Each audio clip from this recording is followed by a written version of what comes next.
What are you playing with today, Bob? Still fussing with the Black Sea. Took off, well, the generator and the carburetors so we could remove the intake manifold. Trying to chase down that leak that we had on the exhaust manifold crossover.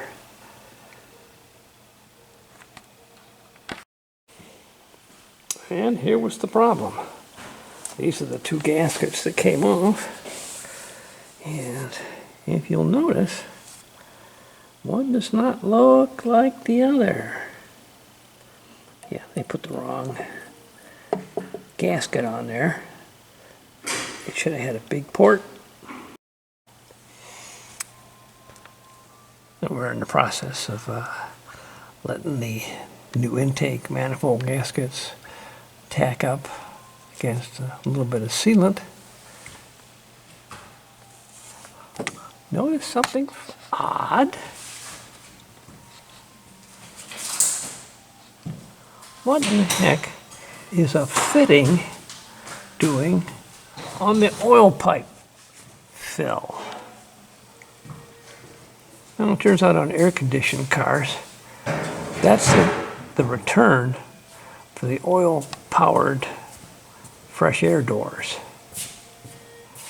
Yeah, they take oil from the back of the engine and they route it to this little doodad that sends it to a motor in there, and then the drain is actually a line that runs out and discharges in there.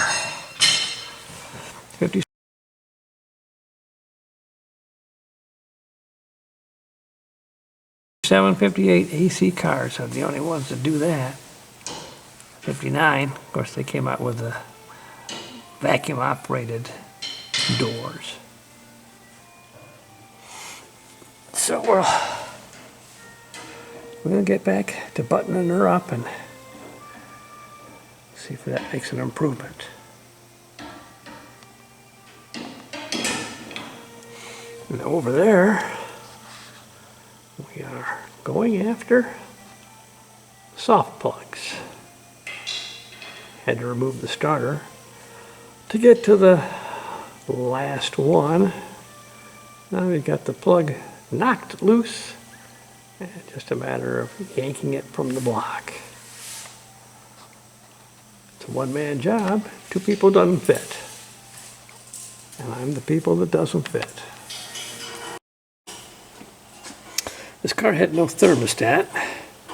It's supposed to have a 160. Well, the only 160 that I had was not a self-bleeding.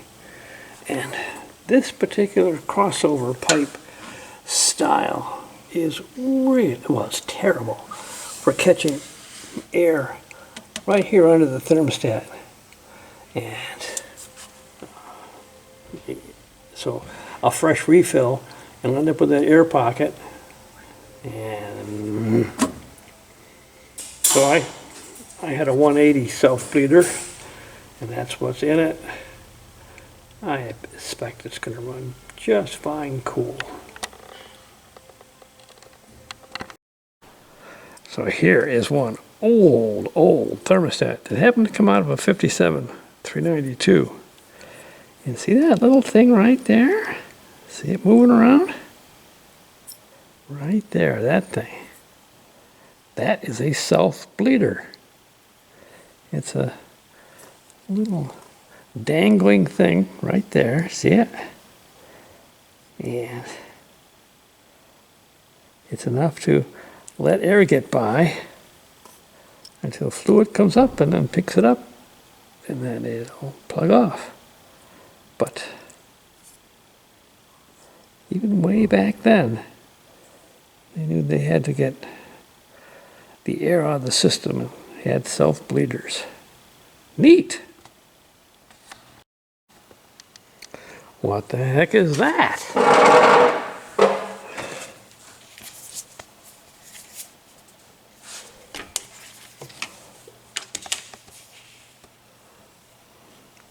That is neoprene rubber.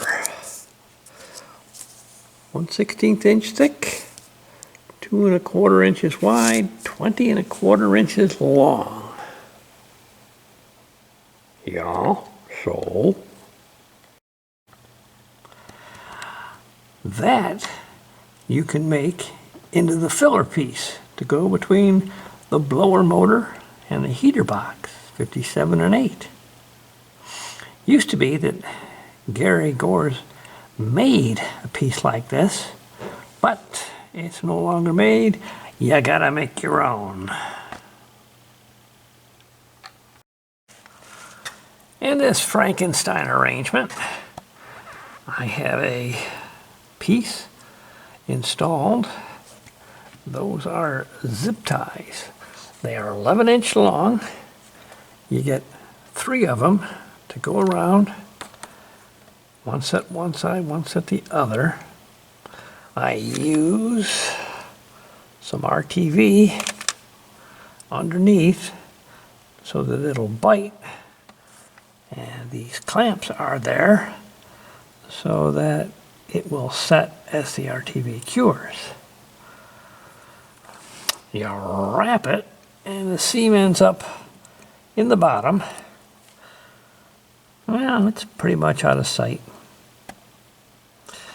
This is not a pressure seal. It's actually a vacuum because the motor's drawing air in. So if you don't have it, well, you'll be getting fumes and dirt from the engine compartment. And I suppose you wouldn't be getting any heat from the heater either. So I will let this cure probably for a day or so, and then come back and cut off these, and hopefully it's bit. And there you go with the tie wraps removed and the RTV dry. That makes a nice gasket. Moving on.